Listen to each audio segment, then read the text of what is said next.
A small minority of Canadians don't believe the rules apply to them, and others are just tired of living by them. Frustration's building as the pandemic. This year has been hard.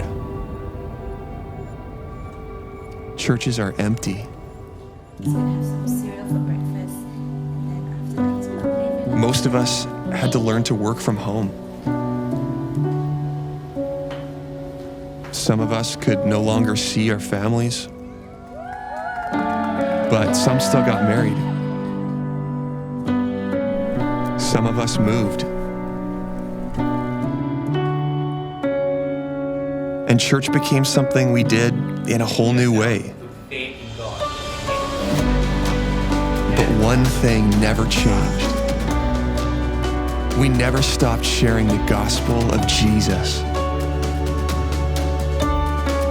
Around the globe and in our neighborhoods, we gathered online to share the good news. Even though we couldn't connect like we used to. You saw the challenges and turned them into opportunities. You listened to that still small voice and endured. But there is still work to be done to usher in the kingdom of God on earth as it is in heaven.